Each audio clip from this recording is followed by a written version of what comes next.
presente en nuestros corazones. Bueno, nos ha tocado hoy el día de lo que es la doctrina. Continuamos con lo que es la parte de la semana pasada. La semana pasada estábamos hablando acerca de la diferencia entre Moisés y Cristo. Cristo mucho mejor, mucho superior a Moisés.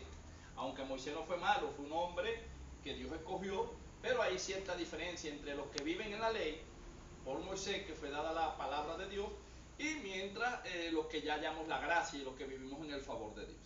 Amén. Yo voy haciendo un recuento, ¿verdad? Voy a leer. Acá no me voy a detener mucho porque esto ya lo vimos la semana pasada y ya usted debe estar empapado acerca de lo que nosotros vimos la otra semana. La otra semana nosotros habíamos hablado, ¿verdad?, de la diferencia entre de Jesucristo y los hombres. Esto nos habíamos metido en Deuteronomio, en el capítulo 18, cuando habla acerca de Moisés como un principal profeta. A veces mucha gente no sabe que Moisés fue profeta porque muy poco la Biblia habla de Moisés acerca como profeta. Pero Moisés fue el principal de los profetas del antiguo pacto. Esto era el capítulo 18 de Deuteronomio, en el verso 15, que decía así: profeta de en medio de ti y de tus hermanos, como yo te levantará Jehová tu Dios, a él oiréis. Luego, ¿verdad?, en el 16 dice: conforme a todo lo que pediste a Jehová tu Dios en Horeb, el día de la asamblea, diciendo: no vuelva yo a oír la voz de Jehová mi Dios, ni vea yo más este gran fuego, para que no muera. Esto fue el pueblo hablándole a Moisés porque oyeron la voz de Dios y vieron fue un fuego, no vieron a Dios, vieron la manifestación de Dios en un fuego. El pueblo le dice a Moisés, ¿verdad?, que no querían volver a oír la voz, porque la voz de Jehová, dice la Biblia, que es como un trueno. ¿Verdad que un trueno asusta cuando cae de repente ese centellazo? Imagínense la voz de Dios hablando como un trueno, un estruendo, y ellos entendieron que era la voz de Dios y vieron la manifestación de Dios en un fuego. Luego ellos le llegaron a Moisés, el pueblo, y le dijeron que no querían ver más a Dios en esa forma para no morir. Luego Dios le habla a Moisés y le dice: profeta le levantaré de en medio de sus hermanos como tú, y pondré mis palabras en su boca, y les hablarás todo lo que yo te mandare. Mas a cualquiera que no oyere mis palabras que él hablare en mi nombre, yo le pediré cuenta. Luego hablamos acerca del libro de los Hechos de los Apóstoles para hacer comparación entre el antiguo, ¿verdad?, o Moisés, y en este caso el nuevo pacto, los apóstoles de nuestro Señor Jesucristo. Jesús no vino a abolir la ley, sino a cumplirla. Pero hay una cierta diferencia que vamos a ir estudiando hoy. Esto solo es un recuento. En Hechos dice, ¿verdad?, capítulo 3, 22 y 23, porque Moisés dijo a los padres: el Señor vuestro Dios os levantará profeta de entre vuestros hermanos, como a mí, a él oiréis en todas las cosas que os hablaré. Y toda alma que no oiga a aquel profeta será desarraigada del pueblo. Luego dijimos que Moisés fue un sacerdote, porque Moisés venía de la tribu de Levi, o más bien la tribu de Levi vino a través del llamado que usó Dios a Moisés para libertar a un pueblo. Sabemos que los primeros sacerdotes que Dios constituye es a Moisés y a Aarón, su hermano. Aarón, ¿verdad?, y los hijos de Aarón, conocidos como la tribu de Levi. Esto es en el antiguo pacto. Esto está en el Salmo 99:6, lo vimos la semana pasada, que dice que Moisés y Aarón entre sus sacerdotes y Samuel entre los que invocaron su nombre. Invocaban a Jehová y él les respondía. Decíamos la semana pasada que cuando uno está alineado al llamado de Dios y uno es obediente a Dios, Dios responderá. Porque dice la Biblia que si alguno es temeroso de Dios y orare a Dios, a este Dios oirá. O sea que Dios oye a todos, pero no le responde a todo el mundo, sino que Dios responde a los que Él conoce y sabe que son de Él. Por eso a veces nosotros hemos tomado testimonio de que Dios responde las oraciones a veces rápido, a otras se tardan, dependiendo del peso. Hablábamos también que Jehová le entregó reinados a Moisés, y cuando hablamos de reinados estamos hablando de pueblos, tribus, naciones que no eran de Dios. Hoy en día, ¿verdad?, usted y yo somos pertenecientes a la familia de Dios, somos embajadores en Cristo, sacerdotes, escogidos y lavados y redimidos por la sangre de Jesús, y usted está llamado a conquistar. ¿A conquistar qué? Otros pueblos que no son de Dios. Estamos hablando de los seres humanos, de los gentilicios. Y yo le daba un testimonio la semana pasada de que en un tiempo Dios me había dicho que iba a predicar a otras naciones y yo estaba esperando salir del país. Dios en cualquier momento puede sorprenderme, porque Dios hace como Él quiere. Pero cuando salíamos a evangelizar, un día entramos en una panadería, le predicamos a unos portugueses, luego entramos a unos supermercados chinos y le prediqué a unos chinos. Y cuando yo empecé a hablar a Dios, no en forma de reclamo, sino como diciéndole, Señor, pero si tú me dijiste que iba a predicar a otras naciones y yo no he salido, el Señor me habla, ¿verdad?, en mi espíritu, en mi mente, y me dice, ya le predicaste a los portugueses, le predicaste a los chinos. Entonces las otras naciones espirituales, estamos hablando del gentilicio humano.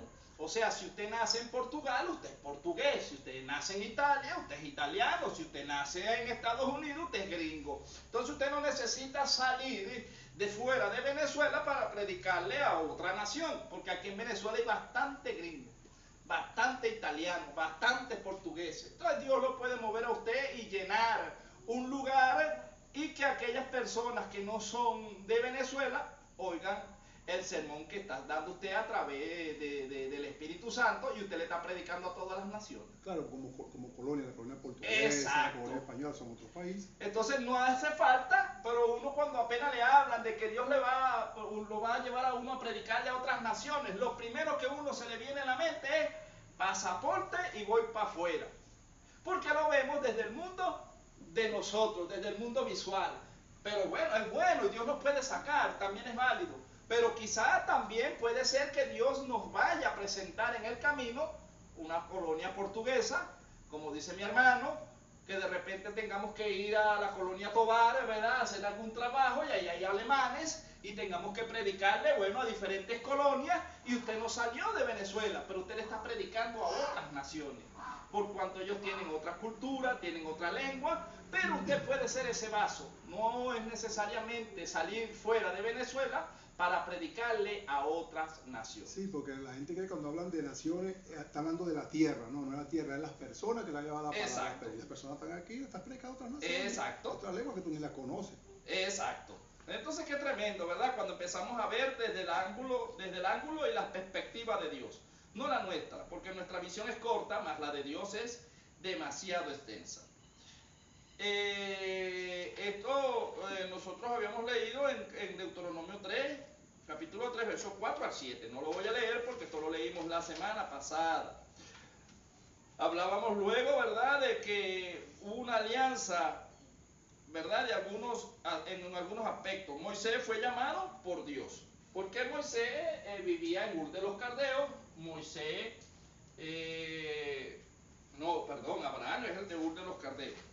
Pero Moisés fue llamado por Dios. ¿Llamado por qué? Porque en el tiempo en que ellos vivieron en la esclavitud, el enemigo toma, ¿verdad?, la mente de un faraón, y dice que los egipcios en ese momento tenían miedo porque veían que los hijos de las hebreas eran más fuertes y se multiplicaban más. Recuerden que José, uno de los hijos de los patriarcas, ¿verdad?, cuando fue vendido por sus hermanos, él halló gracia y favor de Dios y se casó con la hija de un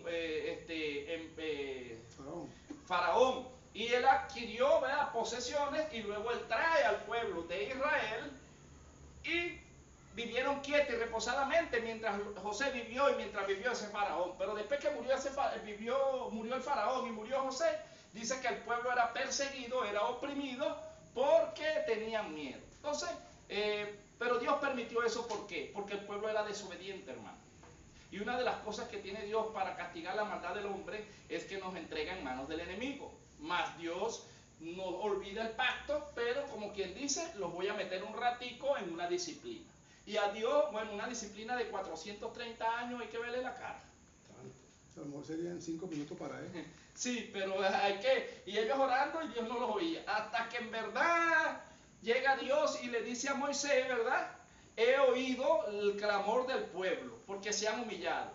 Entonces movieron el corazón de Dios y Dios levantó un libertador llamado Moisés. Entonces Dios llama a Moisés, pero Moisés fue criado dentro de la casa de Faraón, fue criado como Faraón, un príncipe.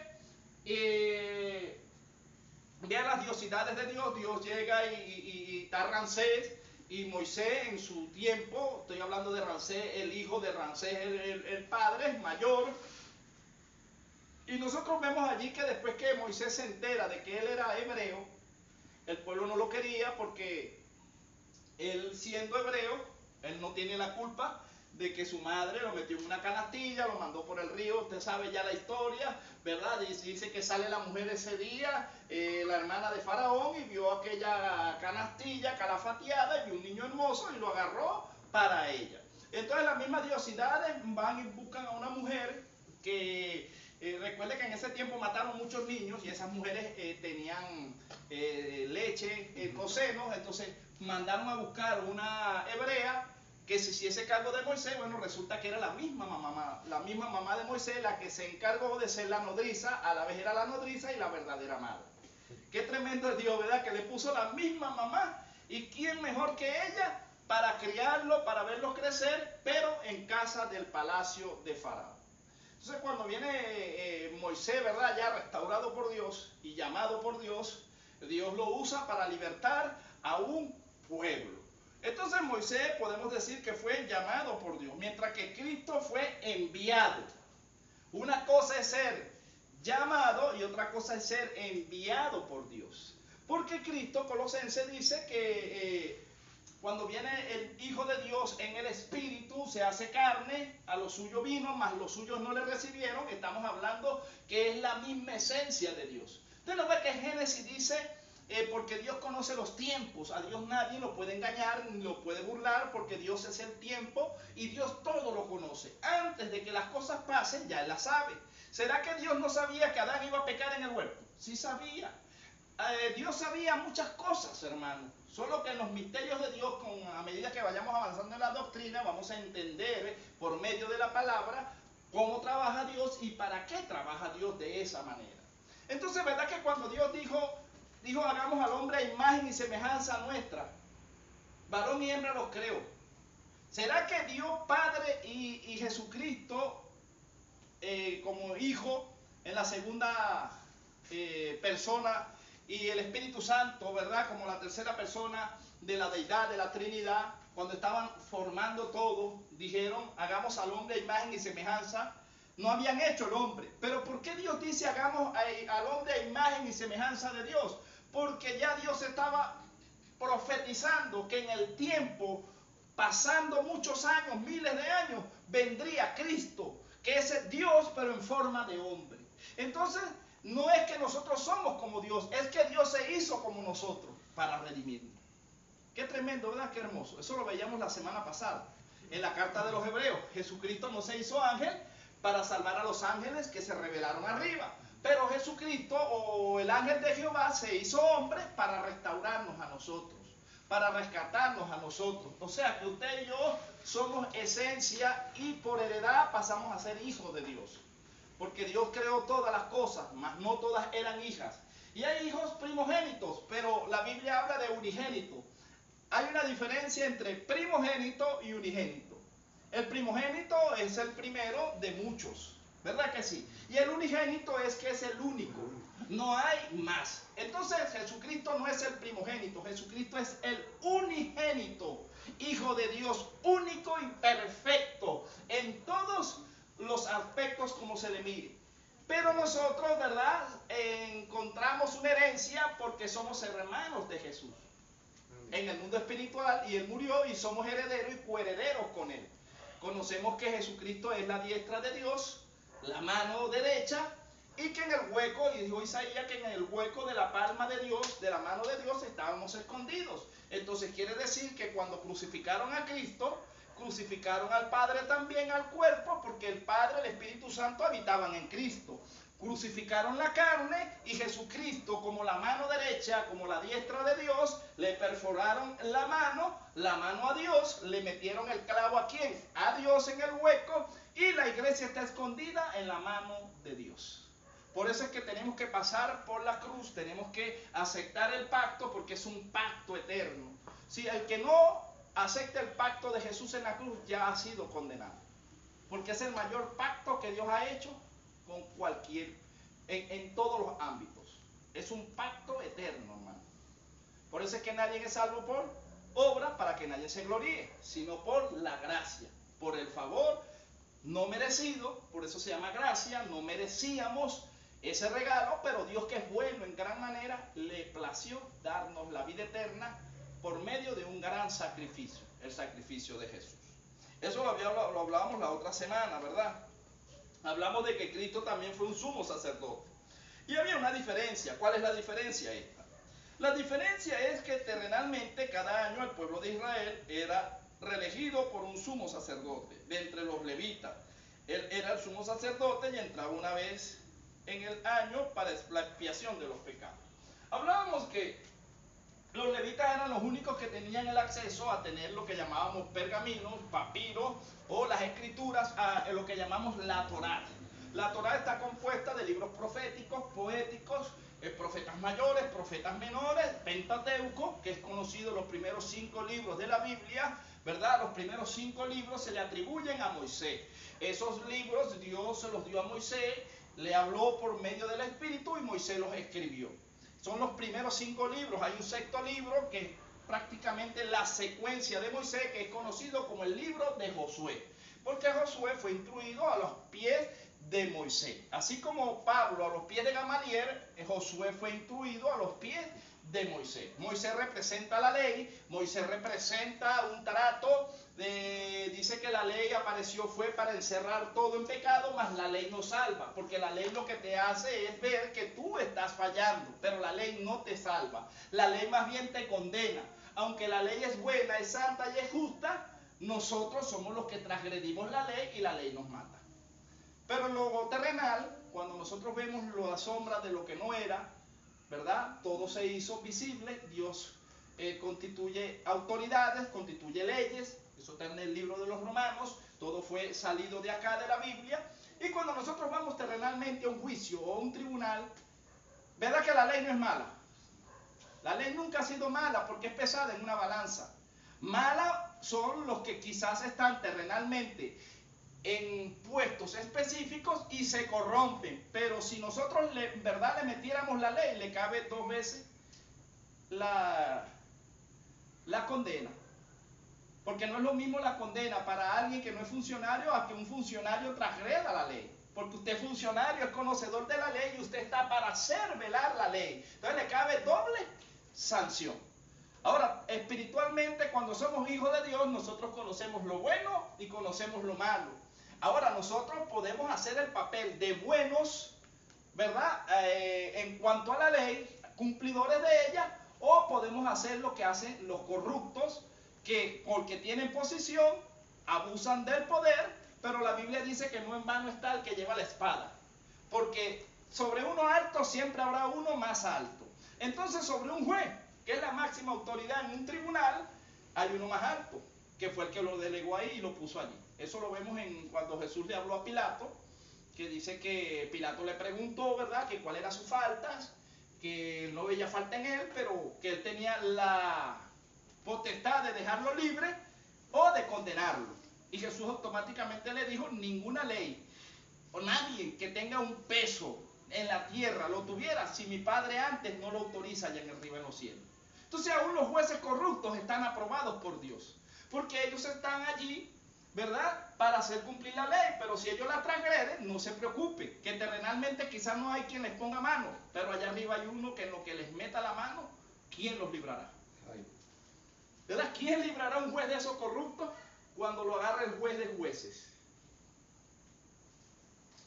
Y eso es lo que nosotros vemos. Dice que los sacerdotes en ese entonces se habían corrompido, la tribu de Levi, la ley seguía siendo la buena, agradable, pero ellos se habían corrompido. Había muchos sacerdotes que habían muerto en la ceremonia se hacía una vez al año, la expiación por los pecados. Ellos tenían su vestidura allí, su lavacro, cuando entraba el sacerdote. Yo creo que ninguno quería ser sumo sacerdote en el año que le tocara, porque eso era porque ellos echaban suerte y les tocaba. Entonces de repente le toca a usted en este año entrar en el lugar santísimo para expiar el pecado del pueblo. Si ese sacerdote andaba mal, el ángel de Jehová lo mataba.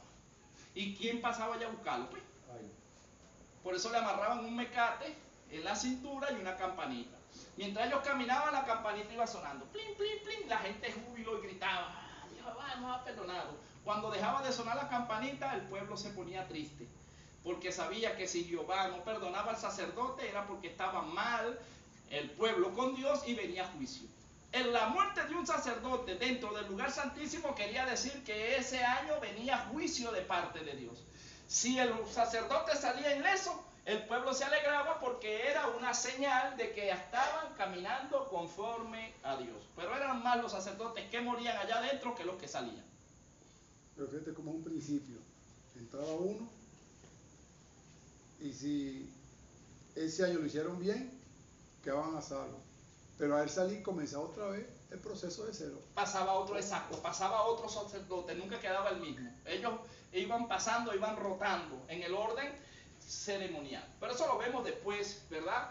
Pero lo que quiero que entendamos es que en la tribu de los levitas, todos estos sacerdotes constituidos, ¿verdad? Por Dios también, terrenalmente, ellos eran sacerdotes, eran sumos sacerdotes terrenales. Ellos entraban en un lugar santísimo, pero acá en la tierra.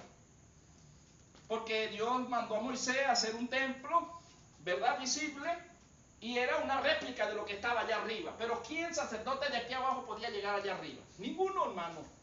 Pero miren lo que hace Dios. Jesucristo nunca fue un levita, porque no vino de la tribu de Levi, sino de la tribu de Judá, del león de Judá. Y fue quitado el sacerdocio de la tribu de Levi por la misma circunstancia que le digo, de tantos pecados, y fue trasladado a Jesucristo, linaje perfecto, como sumo sacerdote de una vez y para siempre, según el orden de Melquisedec.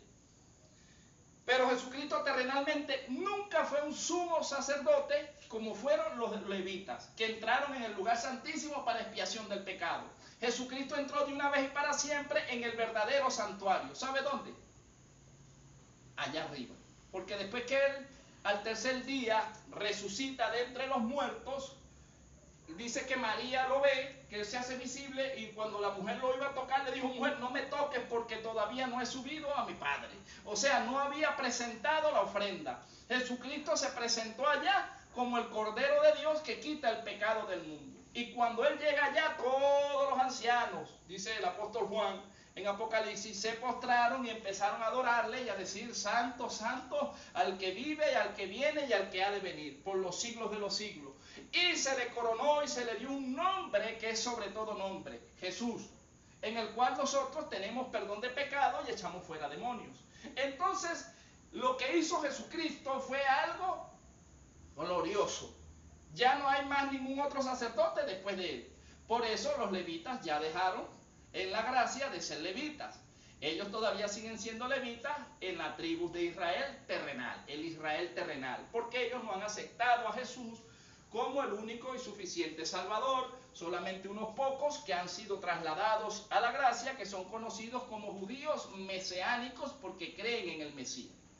Ahora, como ellos no quisieron creer a la verdad, el apóstol Pablo habla como judío y dice que Dios le ha dado un poder engañoso al enemigo, al anticristo, para que los judíos crean a la mentira. Ahora, ¿en qué templo se va a sentar el anticristo? En el templo en Jerusalén. No allá arriba, porque allá arriba no tiene acceso. Entra allá arriba y lo derriba. Ese no pasa del segundo cielo, porque no puede llegar. Mientras que Cristo sí llegó como sumo sacerdote, pero al trono allá arriba, a donde está la máxima jerarquía. Y ahora Él está allá a la diestra de Dios Padre e intercede por la iglesia. ¿Alguna pregunta? Esto lo vimos la semana pasada. Entonces dice, ¿verdad?, que Cristo tiene que ver con el llamamiento celestial y no solo con el terrenal de Israel. Cristo es el apóstol y sumo sacerdote de un pueblo celestial y peregrino acá y de los peregrinos acá en la tierra, mientras que Moisés fue un profeta de la ley. Pues la ley por medio de Moisés fue dada, pero la gracia y la verdad vinieron por medio de Jesucristo. Esto está en Juan capítulo 1, versos 17 y 18. La Biblia nos está aclarando y nos está diciendo que pues la ley por medio de Moisés fue dada, pero que la gracia y la verdad vinieron por medio de Jesucristo. Qué tremendo, ¿verdad? Ahora nosotros vemos, ¿verdad?, que el 18 dice: a Dios nadie lo vio jamás. Aquí habla del unigénito Hijo que está en el seno del Padre. Él le ha dado a conocer. ¿Quién mejor que Jesús para dar a conocer a su Padre? Porque Jesús no era conocido como Jesús allá arriba. Jesús tomó la forma de nombre de Jesús, lo vimos la semana pasada, fue acá terrenalmente, porque recuerde que Dios es espíritu. Pero Dios se hizo carne. En el principio era el verbo era con Dios y aquel verbo se hizo carne y habitó entre nosotros. Aunque Jesucristo no era de nosotros, no era del linaje de nosotros. Porque si fuese sido un linaje que fuese nacido entre una relación entre mujer y hombre, fuese nacido bajo el pacto adámico y fuera nacido en pecado, fuese sido concebido en pecado. Mas Jesús fue engendrado en la primera inseminación. La hizo Dios desde allá arriba, fecundando a una mujer virgen, y en el vientre de María se formaría Jesús, el Hijo de Dios perfecto. No venía contaminado, él fue engendrado, pero en el espíritu, solamente que tomó la forma de carne, pero él renunció a todo y tuvo que aprender la obediencia como usted y como yo. Mucha gente dice, no, pero es que Jesús era el Hijo de Dios, él tenía poderes extraordinarios. No, hermano.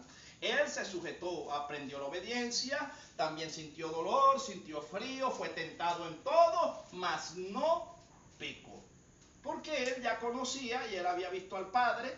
¿Y quién mejor para mostrarnos al Padre que Jesús? Él decía, yo no hablo sino lo que he oído hablar a mi Padre. Mi Padre y yo uno somos en cuanto a la manera de ver las cosas, en la manera de caminar, aunque también hablamos de la unicidad, que mucha gente habla acerca de una doctrina de que Dios lo que hace es tomar formas, diferentes formas, pero eso es una locura, porque la Biblia a mí me habla de que si fuera que Dios tomara formas, ¿verdad? Como tomamos el ejemplo del agua, ¿se acuerdan del hielo? Que era la misma agua, pero cuando el agua se convierte en hielo ya deja de ser agua. Pero es que aquí es muy diferente, porque cuando Jesucristo fue, y la Biblia nos explica la manifestación de la Trinidad de Dios en un mismo escenario, porque usted tiene un agua y la mete en la nevera, ya se hace hielo, pero ya usted no ve el agua, ya lo ve hielo. Tendría que volver a derretirse para volver a tomar la forma de agua, pero no puede ser agua y hielo al mismo tiempo visible. ¿Cómo nosotros tumbamos esa teoría? En la Biblia. Cuando dice que Jesús vino a bautizarse, que Juan el Bautista lo iba a bautizar, dijo, he ahí el Cordero de Dios que quita el pecado del mundo. El mismo Juan, por el Espíritu Santo, porque él era el que estaba llamado a enderezar los pies y anunciar las buenas nuevas, para que detrás de él viniera uno que bautizaba en fuego. Él bautizaba en agua, más el que vendría detrás de él bautizaba en Espíritu Santo y fuego. Entonces cuando viene Jesús, ¿qué ve Juan en Jesús? Ve al Hijo que estaba allí. Pero luego dice que una voz desde los cielos habló. Entonces, si Jesús está aquí abajo, que es el Hijo, y allá arriba está un papá hablando y diciendo, este es mi Hijo amado, en el cual tengo complacencia, a él oír y obedecer. Pero al mismo tiempo que estaba hablando el Padre, también descendió el Espíritu Santo en forma como de paloma, o descendió como forma de paloma.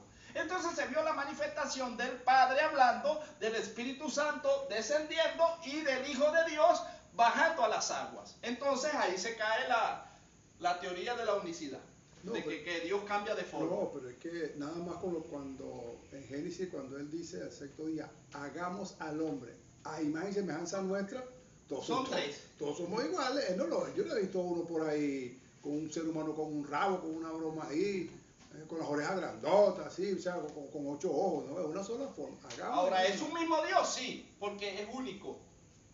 Pero tiene 3 personas. O sea, es un Dios, pero son 3 personas en un Dios.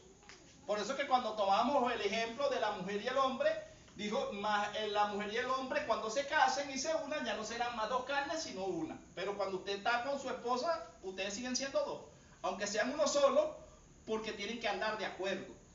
Porque ¿cómo puede perdurar un matrimonio cómo pueden andar 2 juntos en la tierra si no están de acuerdo? Imagínense que usted quiera comer pasta, pero ella quiere comer arroz. Y entonces vivirían en una sola pelea, en una contienda, tendrían que llegar a un punto medio, tendrían que vivir bajo una sujeción, en este caso a lo que nos toca sujetarnos a nosotros, porque Dios nunca se pondrá de acuerdo con nosotros. Nosotros somos los que tenemos que ponernos de acuerdo con Dios, porque Dios es infalible. En este caso Jesucristo es el novio y la iglesia es la novia, es la mujer. ¿quién es la que tiene que sujetarse? No es la mujer al novio. El novio nunca se va a sujetar a la novia, puesto en el mundo espiritual que el novio es Cristo. ¿Y cuándo usted vio falla en Cristo? Nunca. Entonces nosotros en la figura de novia, de doncella, somos nosotros los que estamos llamados a guardar la vestimenta, a guardar el pacto, a guardar el anillo, para que ese día glorioso en que Él aparezca, Él no se avergüence de nosotros y subamos con Él, nos tome, el Padre nos acepte. Fíjese que él teniendo toda la riqueza del mundo y todo el poder del mundo, él aunque fue tentado, nunca hizo uso de ellas. Exacto. Aún teniéndola, nunca hizo uso de ellas. Se despojó, despojarse es dejar.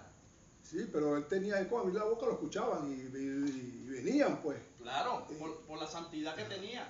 Entonces, es el ejemplo más grande que uno tiene, el ejemplo de Jesús. Exacto. Él lo tenía todo y siguió sin nada. Él se presentó como el camino, como la verdad, como la vida. O sea, Jesús es el ejemplo a seguir. No es tenía, el modelo no tenía vida. ni dónde dormir, imagínate. Sí.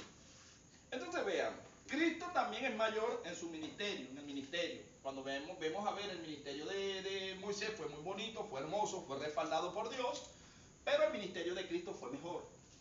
¿Por qué? Ya lo vamos a leer acá. Esto lo estábamos viendo, estoy haciendo un recuento de la semana pasada.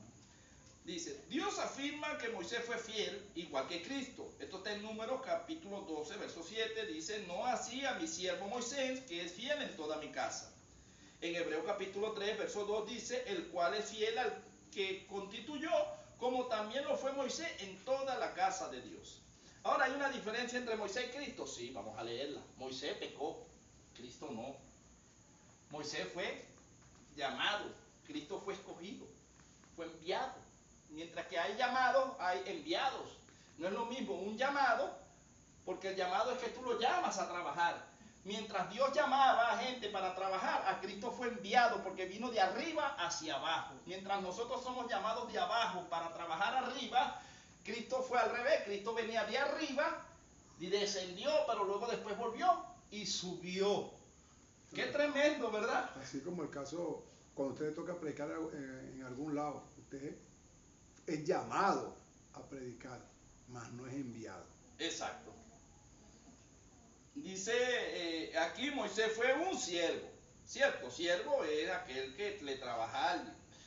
Cristo es el Señor sobre la casa. Moisés fue un siervo sobre Israel, Cristo es el Hijo sobre la familia de Dios, que hoy es la iglesia. Esto está en Hebreos capítulo 3, verso 6. Pero Cristo como Hijo sobre su casa, la cual casa somos nosotros. Si retenemos firme hasta el fin la confianza y el gloriarnos en la esperanza. En Hebreos capítulo 10, 21 dice, y teniendo un gran sacerdote sobre la casa de Dios. Esto quiere decir que la casa de Dios, que el templo, hablamos que Israel, Dios le habló a Moisés, hicieron un templo visible de paredes, ¿verdad? Pusieron, vamos a hablar como la iglesia aquí, esta es una casa de oración, ¿verdad? Pero el templo es diferente y Dios habló desde el principio que Dios no habita en templo hecho por mano de hombre, o sea que no es que la esencia de Dios no está aquí, Dios está aquí porque está en usted y está en mí, pero si todos nosotros nos vamos de aquí, este lugar queda solo, porque la presencia de Dios es dentro de su templo, y cuando Dios creó al hombre, lo hizo para él morar en nosotros. Entonces, ¿dónde está Dios? En nuestro corazón.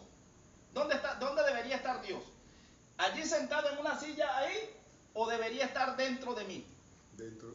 Porque yo soy el templo y morada del Espíritu de Dios.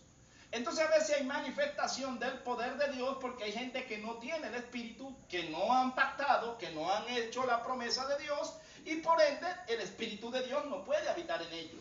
Pero nosotros que ya hicimos un pacto, Dios no debería estar fuera de nosotros, Dios tiene que estar dentro de nosotros. O sea que el templo y la morada del Espíritu es usted y yo.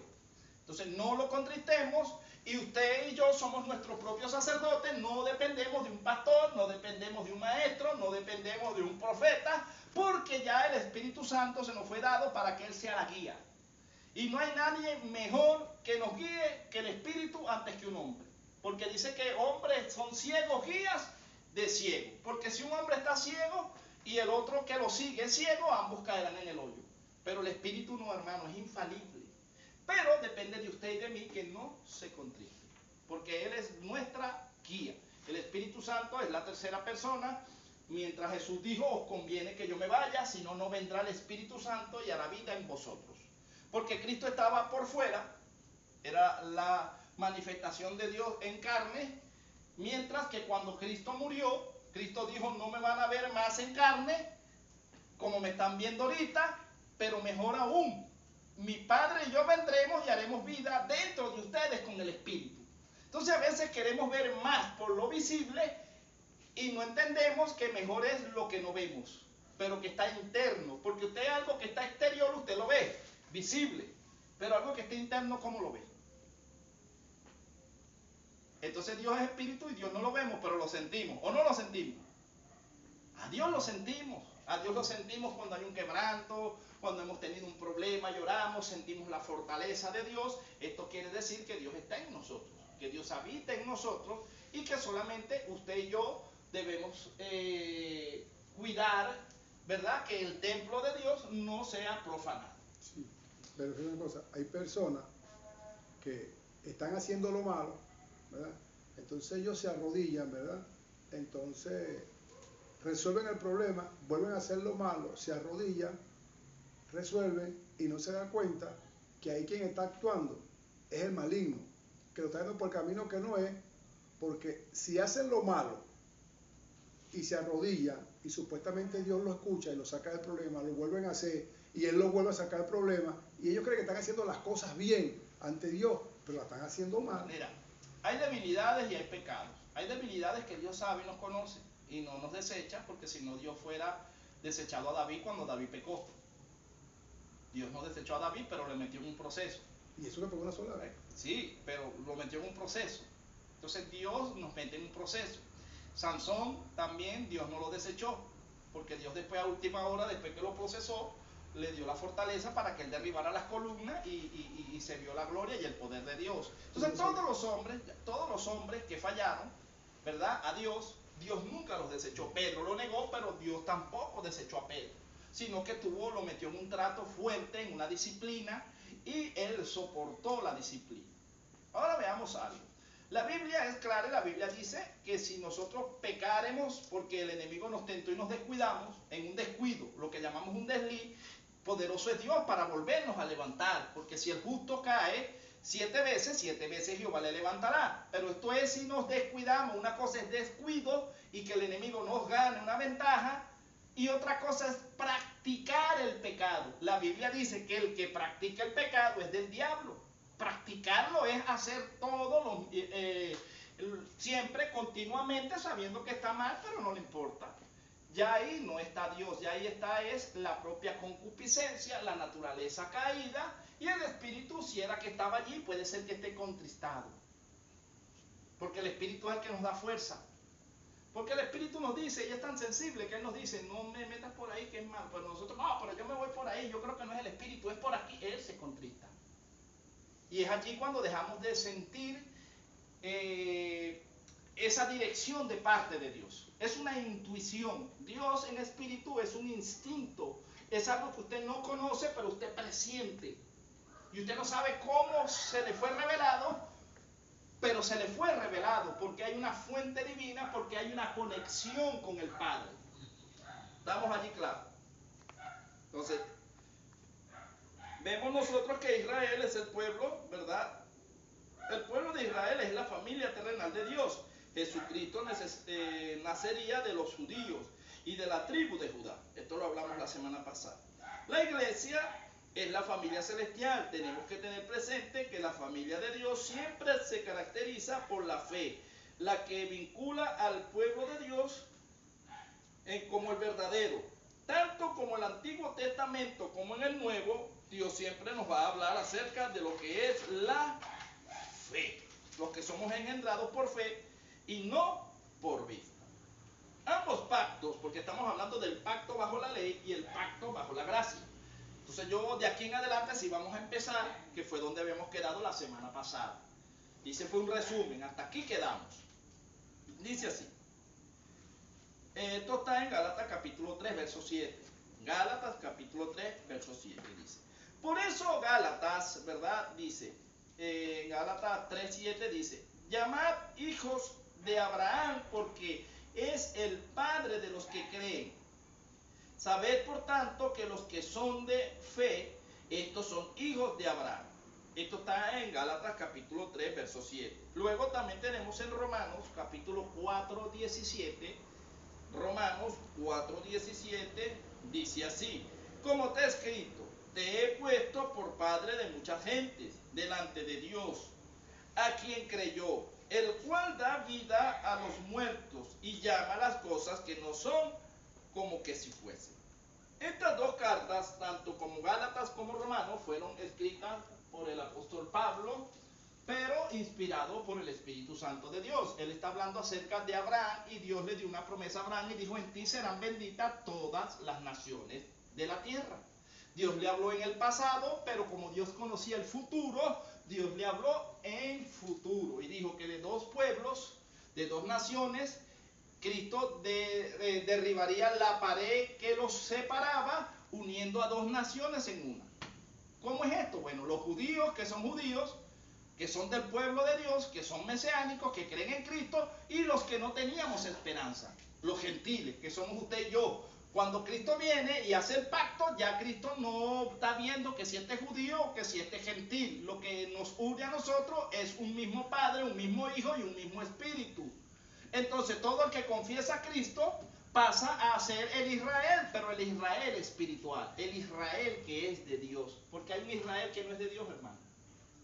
Hay un Israel que fue desechado por Dios, que por desobedientes no entraron en la tierra prometida. Ahora ya te está entendiendo la sombra. ¿Por qué el pueblo de Israel pereció en el desierto? Porque hay un Israel que es desobediente y ese no entra. Y sigue eso desobediente, ¿vale? También dentro en la iglesia hay gente que es desobediente que tampoco va a entrar. Porque la desobediencia te saca de la presencia de Dios. Tremendo, ¿verdad?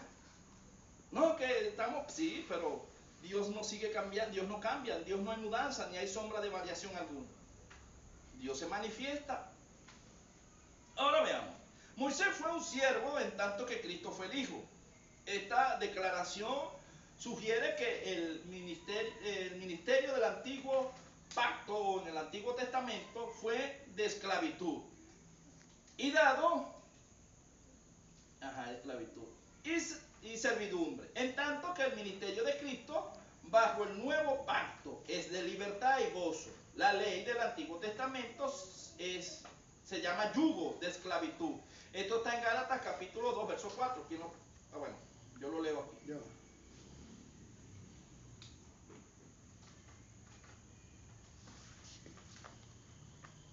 O si mi hermano lo tiene, lea. Porque como estamos ahora, sí estamos en la clase. Gálatas capítulo 2, verso 4, ¿qué dice? 4:2. Capítulo 2, verso 4. ¿Te lo leo? Sí, léalo. De todas maneras hay más citas y lo leen entre los dos. Ajá, ¿qué dice? Bueno, leímos la palabra que hablaba el nombre del Padre, del Hijo y del Espíritu Santo. Amén. Y esto a pesar de los falsos hermanos introducidos a escondidas que entraban para espiar nuestra libertad que tenemos en Cristo Jesús para reducirnos a esclavitud. Ok, déjalo ahí. Puedes tomar asiento. Amén. ¿Qué está diciendo el apóstol Pablo? Recuerden que el apóstol Pablo era judío. El apóstol Pablo, creo que si más no recuerdo, es de la tribu de Benjamín, circuncidado el 8º día, instruido bajo los pies de Gamaliel, judío entre los judíos, pero él tuvo un llamado diferente a los de su nación. Por eso él decía que a él le dolía su nacionalidad terrenal como judío, pero él fue un apóstol a los gentiles. Entonces cuando Pablo empieza a instruir las iglesias, empieza a enseñar a las iglesias, empieza a enseñar a Jesucristo la gracia, dice que algunos hermanos venían escondidas introduciendo la ley, reduciéndolos a esclavitud, porque la ley lo que te hace es ser esclavo, reo de muerte. Porque ¿qué pasaría, hermano Franklin, si usted o yo o cualquiera transgrede la ley así no sepa? ¿Lo hace inocente o igualito tiene que pagar la culpa? Bueno, la ley terrenal dice que el no conocimiento de una ley no excusa su no cumplimiento. El Exacto. artículo del Código Civil. Yo no sabía. Bueno, pero igual usted incumplió algo y usted tiene que pagar por eso. Lo que usa el funcionario que dice, tiene razón, pero vas preso. Exacto. No, yo no sabía, yo desconocía. Bueno, pero es que la ignorancia no te libra a ti de una responsabilidad. Se te da un peso menor porque se presume lo que llamamos nosotros atenuante, ¿verdad? Se sospecha, se te da el motivo de duda, queda en el espacio, pero no queda sin efecto la paga. Usted tiene que pagar porque el desconocimiento de algo no te hace inocente.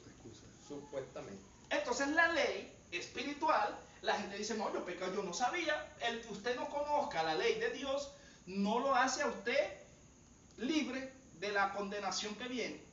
Porque Dios va a decir, no, en la tierra, perdón, yo dejé la palabra de Dios, dejé el Espíritu Santo. Usted en tantos años de vida nunca se le ocurrió abrir la Biblia a ver qué decía la Biblia. Usted no quiso estudiar, usted se hizo ignorante. La palabra ignorante, la gente se pone brava y se molesta, pero es que a veces nosotros podemos ser los más estudiados en ciertas áreas, pero siempre vamos a ser ignorantes en algunas áreas. Por lo menos en medicina yo me considero ignorante. No, desconoce. Desconozco. Desconozco una cosa. Por eso, pero ignorante la es aquel ignorancia... que sabe lo que tiene que hacer y más no lo hace. No, en pero este caso, la ignorancia en el mundo espiritual como tanto terrenal, depende cómo se vea. El desconocimiento de algo te hace que tú seas ignorante en esa área. No ignorante en todas las áreas, pero hay áreas que desconocemos y el desconocimiento de algo nos hace ignorantes en ese área que estamos haciendo. es como que En la mecánica, por decir algo, yo no sé nada de mecánica, quizá Dios me regala un carro, yo empiezo a manejar, pero yo ahorita no me preocupo por aprender la mecánica. Pero si llegara a tener un carro, tendría que preocuparme por lo menos saber lo básico. Porque si el carro se me echa a perder en la noche, en la autopista o en algún lado, si yo tengo algo de responsabilidad, yo tengo que investigar porque tengo un grado de responsabilidad. Entonces, ¿estamos claros en esa sí, parte? sí, claro, pues bueno, es que por lo menos yo digo, mira, pero hay que leer algo sobre medicina. No, yo no quiero leer eso porque no me interesa. Estoy ignorando, está escrito, está ahí, pero yo lo estoy ignorando porque yo quiero ignorarlo, porque yo no quiero aprender de eso. Exacto, No y eso quiero. te hace ignorante en eso. No. Ahora, hablamos de que la ley es buena, es santa y es justa, pero ¿quién la podía cumplir? Nadie, porque malos somos nosotros, no la ley. Porque la ley, ¿para qué aparece? Para señalar lo malo. La ley lo encierra todo en pecado, pero la ley es muerte. No porque la ley sea mala, sino porque la ley nos hace ver que el mal está en nosotros, mientras que la justicia y la verdad está en Dios, que fue el que puso la ley. Entonces, cuando usted se rebela contra la ley que Dios puso, usted se rebela contra Dios. Entonces tuvo que haber un fiador, tuvo que haber alguien que nos sacara del problema donde nos habíamos metido. Para eso apareció el Hijo de Dios. Para quitarnos la esclavitud y el yugo del pecado, porque el pago que venía sobre nosotros lo tomó Él. Ahora estamos viendo la diferencia entre que ambos son buenos, pero uno era para señalar el pecado y el otro era como un fiador. Vamos a leer aquí. En Gálatas, todo lo puede leer el hermano Franklin, capítulo 5, verso 1. Es la palabra a la autoridad del Padre, del Hijo y le comunión con el Espíritu Santo. Amén.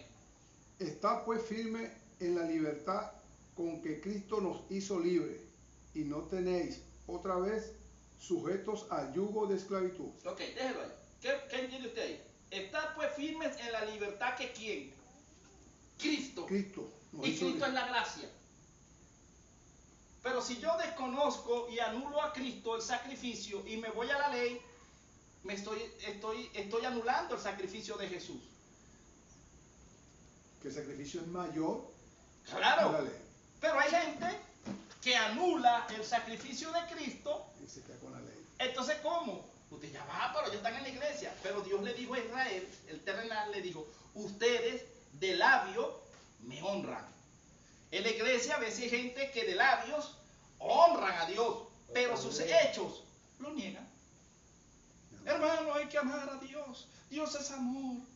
Tiene que amar aún sus enemigos. Pero cuando sale de aquí, deshuesa a los hermanos con la lengua. De labios adoran a Dios, pero con sus hechos niegan que han nacido de nuevo.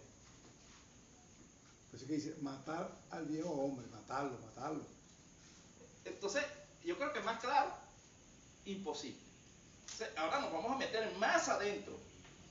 Dice que Moisés fue un ministro usando símbolos, en tanto que Cristo es el cumplimiento de estas cosas. Cuando hablamos de símbolos estamos hablando de alegorías, parábolas. Moisés siempre presentó la roca, David también, hablaban de la roca inconmovible, hablaban del pan, del maná, del cielo. Entonces Moisés presentó el maná, ¿verdad? Que era el pan con que comía Israel en el desierto en la prueba, pero eso era una sombra. Entonces, ¿cuál es el verdadero maná? La palabra. Ese maná descendió del cielo, ¿cierto? ¿Cristo de dónde venía? Y Él es la palabra. Y Jesús dijo, no solo de pan vive el hombre, sino de toda palabra que sale de la boca de Dios. Mientras que el maná era un símbolo de lo que venía Cristo, Moisés habló en símbolos, mas Cristo es el cumplimiento de lo que Moisés dijo. Por eso Jesús le dice a los sacerdotes, escribas y fariseos de ese entonces, en la tribu de Levi, que Jesús los confronta, le dice, pero es que si vosotros fueseis hijos de Abraham en la fe, conocerías que Moisés habló de mí. Que el mismo Abraham, que es su padre, y Moisés, ¿acaso Moisés es mayor que yo? Yo soy mayor que Moisés. Y Moisés habló de mí. Si ustedes conocieran a mi padre, conocieran a Abraham y conocieran a Moisés, sabrían que ellos hablaron de mí.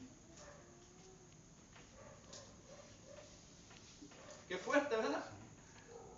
Que tenían la misma palabra en carne hablándole y ellos, blasfemo, se hace pasar como Dios. ¿Quién es este que tiene capacidad de perdonar pecado? Una blasfemia. Hermano, y era el mismo Dios ahí hablándoles cara a cara. Si lo conocieras, tuvieras tantos años. Si conocieras a mi padre, me conocerías a mí, porque mi padre y yo, uno somos. Sí, pero él dice que, cuando él dice que él conoció a Moisés, que es mayor, dice, si fuera conocido a Moisés, tuviera tal edad, 50 y pico de años, apenas tiene 30 años, o sea que no pudiste haber conocido. Fíjate, Es fuerte, porque ellos veían a Jesús como alguien terrenal, no lo veían espiritual como el Hijo de Dios, lo veían como un profeta. Porque pensaba que iba a venir con sus poderes, con su ejército, con todo, pues. Exacto. Ok. En Cristo tenemos... En Cristo tenemos la luz verdadera, o sea, el brillo de la luz, porque Jesús es la luz. Yo soy la luz del mundo, dijo Jesús, ¿verdad que sí? Jesús es la luz. Mientras que Moisés estamos en la sombra. ¿Qué es la sombra? La sombra era de lo que habría de venir. Esto lo vamos a ver. Regresar al judaísmo es negar la obra hecha por Jesucristo y volver a la sombra. Sombra es lo que anunciaron por parábolas y metáforas los profetas del antiguo pacto, que se cumpliría en Cristo. Ahora, yo creo que así, vamos así ahora. Aquí. Así. Ok, hablamos de la parábola, ¿verdad? Dice. Estábamos.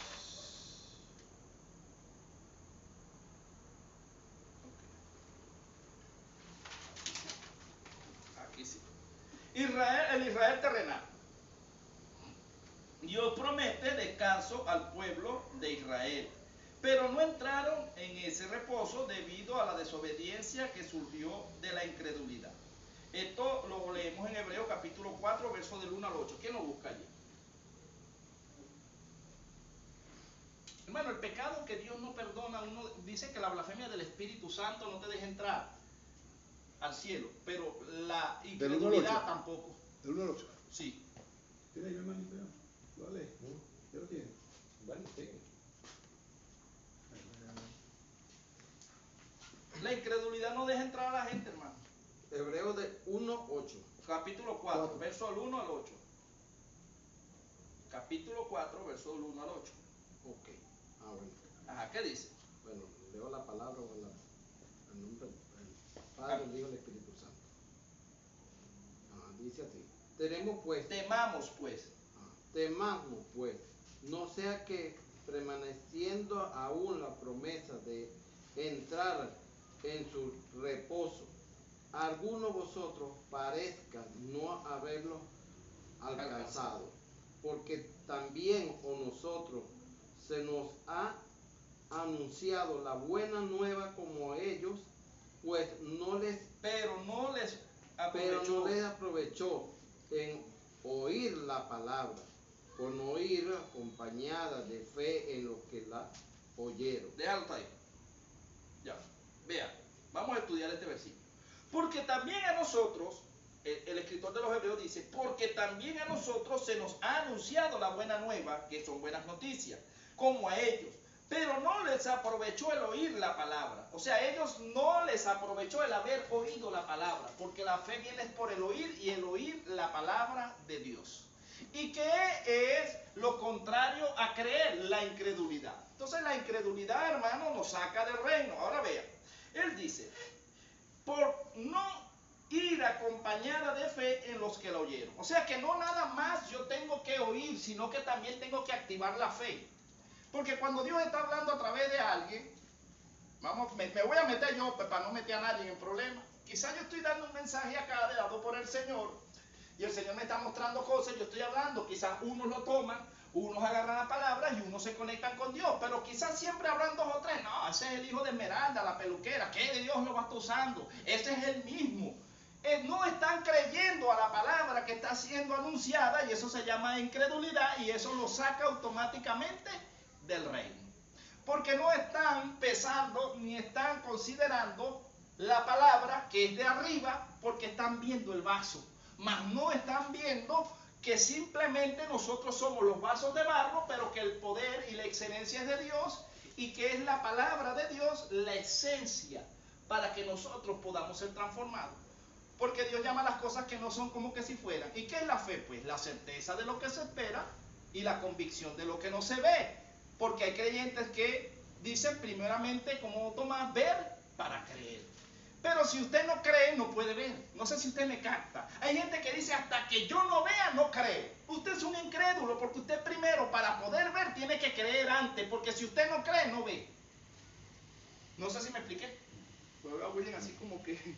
No, algunas veces, bueno, ahí a donde yo voy, que dice, no, lo que yo, o sea, ¿cómo voy a creer en algo que no he visto? Bueno, entonces usted no ha creído. ¿Eres un incrédulo? Usted no ha creído en Dios, entonces, porque ¿quién lo ha visto? ¿O no? Porque en el mundo eso es normal. Hasta que yo no lo vea, no lo creo. Pero en la iglesia es lo contrario, porque el mundo es lo contrario de Dios. Dios dice, no, aquí no es así, aquí tú no ves si no crees. Primero crees y después ves. Es lo contrario a lo que uno trae de allá.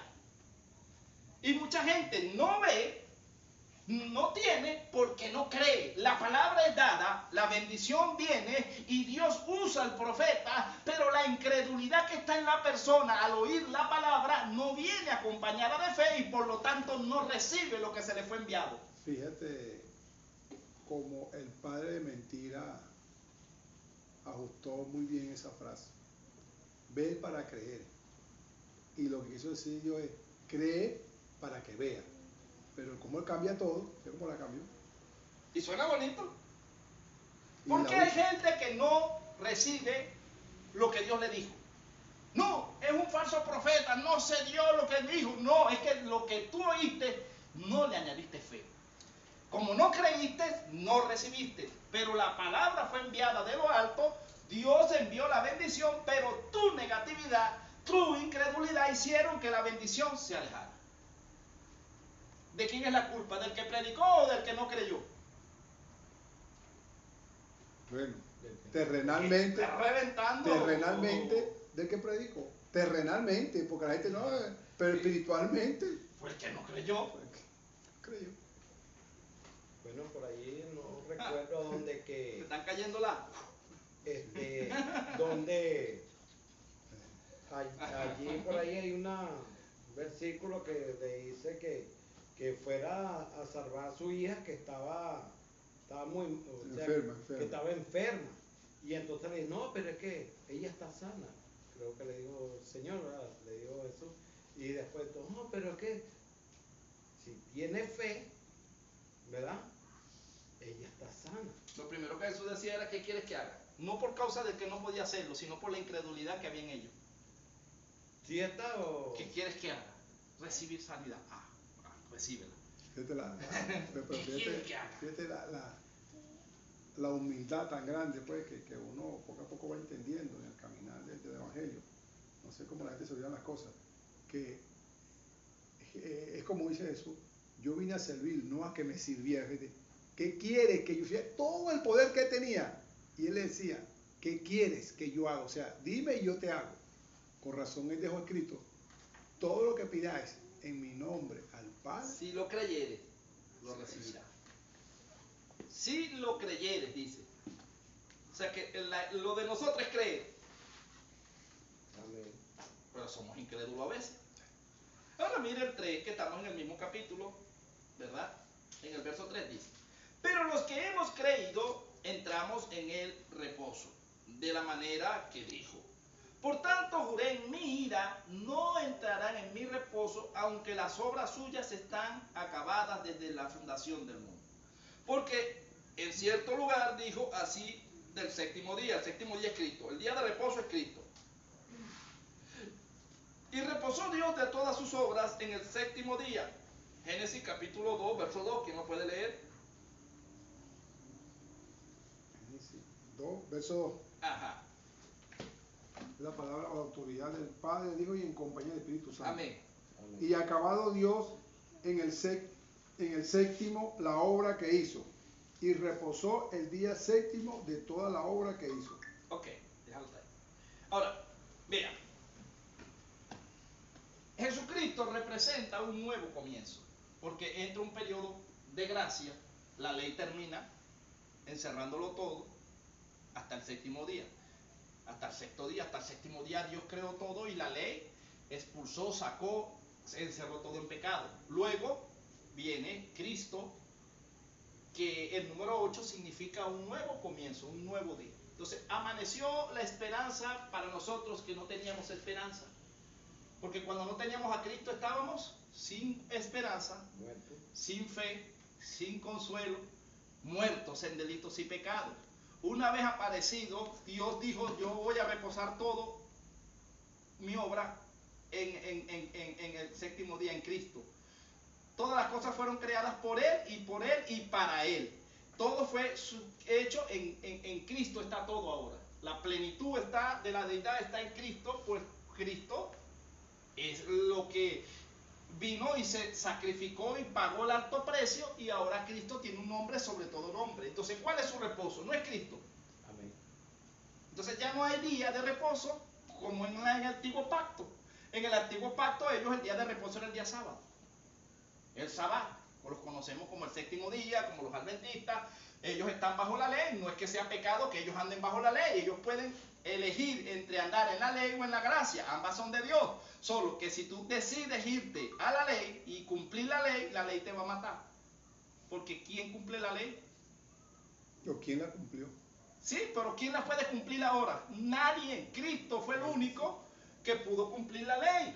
Entonces mi reposo está en Cristo, porque yo no puedo cumplirla, pero Cristo la cumplió por mí. Si yo estoy en Cristo, Cristo cumplió la ley y Cristo es mi fiador. Pero si yo digo: no, yo soy bueno, yo no necesito a Cristo, yo me porto bien, yo hago las cosas bien, yo voy a ser salvo porque yo soy bueno, usted está anulando a Cristo. Entonces Dios dice: bueno, entra, vamos a juzgarte. Y usted se va a juicio, y si pierde el juicio va a la condenación eterna. Pero es que vas a juicio no tienes abogado. Por eso, pero vas a la condenación eterna. Eso es como cuando usted le dicen así, más o menos. Bueno, los que trabajamos en el gobierno un tiempo sabemos, y más en la Guardia Nacional, lo que era el atenuante. ¿Qué te decía a ti el abogado? Mira, ven acá, chico, ¿tú eres culpable o no eres culpable?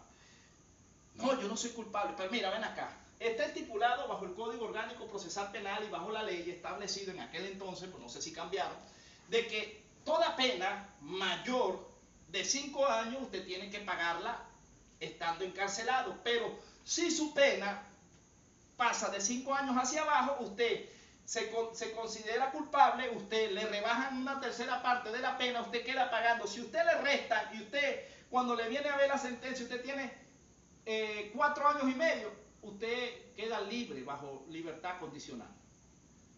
Usted sigue siendo culpable, pero usted goza de beneficio, porque usted accedió, usted se echó la culpa, usted admitió y eso le rebaja la pena. Pero si usted dice que usted no es culpable, que usted va, pero usted pierde el caso, usted no tiene ahí redención de pena, no tiene nada, porque usted se fue hasta el final a juicio. ¿O no es así, mi hermano Franklin? Entonces a veces la gente, por el miedo a perder en el último juicio final, que si le clavaron 18 son 18 años ahí, que no, que me porté bien, no, usted cumple los 18 que usted fue hasta el final. Mientras que otros asumieron, otros se declararon culpables, se les rebajó la pena. Entonces, algo más o menos parecido pasa aquí, que nosotros, para poder ser actos delante de Dios, lo primero que tenemos que reconocer es que nosotros somos faltones, que nosotros fallamos todos los días o no, es que hasta en el pensamiento le fallamos a Dios. Entonces, no podemos justificarnos por las obras de la ley, porque la ley es buena, pero la ley me va a matar, porque me va a conseguir culpable. Y la ley no es mala, sino que el mal está en mí. Miserable de mí, ¿quién me librará de este cuerpo de muerte? Eso está en Romanos capítulo 7, si lo puedes ir buscando por ahí, mi hermano Franklin. Creo que desde el verso, yo voy leyendo aquí, pero búscame Romanos capítulo 7. Aquí dice el 6. ¿7 qué? Creo que desde el verso 6, por ahí más adelante, desde el verso 6, 7, cuando dice sin la ley. Ah, el pecado que mora en mí. Ese, ajá. 7. Desde ahí para adelante, lea. Y ahí le va a corroborar lo que yo le estoy diciendo. ¿Qué diremos pues? ¿La ley es pecado? En ninguna manera. Pero yo no conocía el pecado, sino por la ley, porque tampoco conociera la codicia si la ley no dijera no codiciarás. Mas el pecado, tomando ocasión por el mandamiento, produjo en mí toda codicia, porque sin la ley el pecado está muerto. Y yo, sin la ley, vivía en un tiempo, pero venido el mandamiento, el pecado revivió y yo morí. Y hallé que en el mismo mandamiento, que era para vida, a mí me resultó para muerte, porque el pecado, tomando ocasión por el mandamiento, me engañó y por él me mató. De manera que la ley a la verdad es santa, el mandamiento santo, justo y bueno. Luego, lo que es bueno vino a ser muerte para mí en ninguna manera, sino que el pecado, para mostrarme pecado, produjo en mí la muerte por medio de lo que es bueno, a fin de que por el mandamiento el pecado llegase a ser sobremanera pecaminoso, porque sabemos que la ley es espiritual, mas yo soy carnal, vendido al pecado. Por lo que hago no lo entiendo, pues no hago lo que quiero, sino lo que aborrezco, eso hago. Y si lo que quiero, esto hago, apruebo que la ley es buena. De manera que ya no soy quien hace aquello, sino el pecado que mora en mí.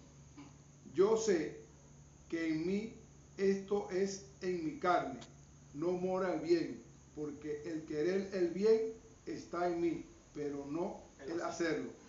Porque no hago el bien que quiero, sino el mal que no quiero. Eso hago. Si hago lo que no quiero, ya no lo hago yo, sino el pecado que mora en mí. Así que queriendo yo hacer el bien, hallo esta ley que en mal está en mí. Porque según el hombre interior me deleito en la ley de Dios, pero veo otra ley en mis miembros que se revela contra la ley de mi mente y que me lleva cautivo a la ley del pecado que está en mis miembros. Miserable de mí, ¿quién me librará de este cuerpo de muerte? Gracias doy a Dios por Jesucristo, Señor nuestro. Así que yo mismo con la mente sirvo a la ley de Dios, mas con la carne a la ley del pecado. ¿Está claro ahí? Yo creo que, hermano, mejor relatado y mejor especificado como Dios lo plasmó ahí es imposible, hermano. Quien no entienda eso, no entiende a Dios. Entonces yo no puedo justificarme por la ley, porque la ley es santa, es justa y es buena, pero en mis miembros, en la carne, hermano, ¿quién no le gusta o quién no se deleita cuando ve una mujer hermosa? Si usted no está bien agarrado de Cristo, se le van los ojos, ¿o no? ¿A quién en la ley de los pecados, el miembro de la ley de la mente, de la carne, el codiciar? El mal está en nosotros, pero gracias le damos a Dios por Cristo, porque el mal sigue estando, solo que nosotros tenemos que hacer morir la carne, pegarla en el madero, para que el Hijo interior, que es Cristo, nos levante. Claro, nos dejó el antídoto, el Espíritu Exacto. Ahora, ¿verdad? Estamos ya casi terminando. Yo estaba en el cuarto, dice, porque en Cristo, por tanto juré en mi ira, no entrarán en mi reposo, aunque las obras suyas estaban acabadas desde la fundación del mundo. Porque en cierto lugar dijo así del séptimo día, y reposó Dios de todas sus obras en el séptimo día. Esto estaba en Génesis 2, que ya lo leímos. Y otra vez aquí, no entran en mi reposo. Salmo 95, 11. Por lo tanto, puesto que falta que algunos entran en él, y aquellos a quien primero se les anunció la buena nueva no entraron, por causa de la desobediencia. Esto es en el verso 6, ¿verdad? Que estamos leyendo del capítulo de Hebreos 4, verso 6. En el 7 dice, otra vez determina un día, hoy, diciendo, después de tanto tiempo, por medio de David, como se dijo, si oyeres hoy su voz, no endurezcáis vuestros corazones. Esto está en el Salmo 95, versos 7 y 8. Porque si Josué les hubiera dado el reposo, no habría después de otro día. Entonces aquí decimos que, ojo, porque Dios ha prometido un reposo para los suyos hoy. Paz en medio de la prueba, victoria a pesar de los problemas y padecer. Era un tiempo de pruebas. Esto está en Hebreos capítulo 10, versos 33 y 39. Yo lo voy a leer porque ya la hora ha ido avanzando, pero usted anótela allí. Hebreos capítulo 10, versos 33 y 39, y si quiere va leyendo conmigo. Dice, por una parte, ciertamente, con vituperios y tribulaciones fuisteis hechos espectáculos, y por otra llegaréis a ser compañeros de los que estaban en una situación semejante. Porque de los presos también os acordasteis, y de el despojo de vuestros bienes sufristeis con gozo, sabiendo que tenéis en vosotros un mejor y perdurable herencia en los cielos. Entonces, ¿dónde está nuestra herencia? En los cielos, ¿verdad? Luego él termina diciendo y dice, no perdáis pues vuestra confianza, que tiene grande galardón. Entonces, la confianza tiene un galardón. Porque os es necesario la paciencia para que, habiendo hecho la voluntad de Dios, obtengáis la promesa. Porque aún un poquito y el que ha de venir vendrá y no tardará, mas el justo vivirá por fe, y si retrocediere no agradará a mi alma. O sea, el justo, la persona que se considera justa, es porque practica la palabra. El que practica la palabra, practica la justicia. Y dice verdad que el justo, o sea, el que practica la palabra, por la fe vivirá.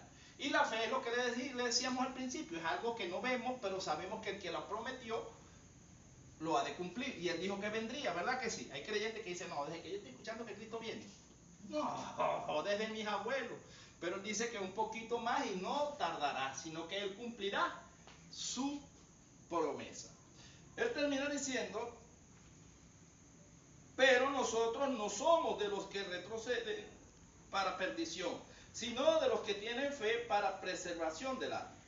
Luego en Hebreos capítulo 12, verso 3 al 14 dice, considerad aquel que sufrió tal contradicción de pecadores contra sí mismo, para que vuestro ánimo no se canse hasta desmayar, porque aún no habéis resistido hasta la sangre, combatiendo contra el pecado. Y habéis ya olvidado. La exhortación. La exhortación que como a hijos se os dirige, diciendo, hijo mío, no menosprecéis la disciplina del Señor, ni desmayéis cuando eres reprendido por él. Porque el Señor al que ama disciplina y azota a todo aquel que recibe por hijo. Esto está en Job capítulo 5, verso 17, también está en Proverbios capítulo 3, verso 11 y 12, para los que están anotando. Dice, si soportáis la disciplina, Dios os trata como a hijos, porque ¿qué hijo es aquel a quien el padre no disciplina? Pero si os dejáis sin disciplina, de la cual todos han sido participantes, entonces sois bastardo y no hijo. Luego usted lo lee hasta el 14, ¿verdad? Porque ya estamos casi despidiendo, hermano. Hebreos capítulo 13 dice, salgamos pues a él fuera del campamento llevando su vituperio. Y fueron tentados como el antiguo Israel al regresar a la vida vieja. Dios les había prometido el descanso de la victoria. Sin embargo, estaban en peligro de no alcanzarlo. Dios les había dado la palabra, pero no la aprovecharon. Esto está en Hebreos capítulo 4, verso 2, que dice que perecieron por no haber creído, por la desobediencia. Porque también a nosotros se nos ha sido anunciado la buena nueva, como a ellos, pero no les aprovechó el oír la palabra, por no oír acompañada de fe en los que oyeron. Ni la aplicaron a sus vidas de nuevo. Vemos la importancia de la palabra de Dios en la vida del creyente. Leemos de qué manera el hombre se rindió a la concupiscencia de los ojos, la concupiscencia de la carne y a la soberbia. ¿Verdad? Y aquí estamos terminando, dice, orgullo y el orgullo de la vida. Esto está en primera de Juan, capítulo 2, verso 16, dice, porque todo lo que hay en el mundo, los deseos de la carne, los deseos de los ojos y la vanagloria de la vida, no provienen del Padre, sino del mundo. Y sabemos quién gobierna el espíritu del mundo, ¿verdad que sí? Dice, el enemigo seduce la carne para hacernos pecar. Este es el hombre de pecado contra Dios. Esto está en Romanos capítulo 8, verso 7. Dice, por cuanto los designios de la carne son enemistad contra Dios, porque no se sujetan a la ley de Dios, ni tampoco pueden. Porque el hombre pecó con el cuerpo, porque el hombre peca con el cuerpo y será juzgado de acuerdo lo hecho con el cuerpo. Esto está en 2 de Corintios capítulo 5 verso 10, dice, porque es necesario que todos nosotros compadezcamos ante el tribunal de Cristo, para que cada uno reciba según lo que haya hecho mientras estaba en el cuerpo, sea bueno o sea malo. Esto implica una resurrección. Juan capítulo 5 versos 28 y 29 dice, no os maravilléis de esto, porque vendrá hora cuando todos los que están en los sepulcros oirán su voz. Y los que hicieron lo bueno saldrán a resurrección de vida, mas los que hicieron lo malo a resurrección de condenación. Dios les bendiga, Dios les guarde. Ya terminamos lo que es la parte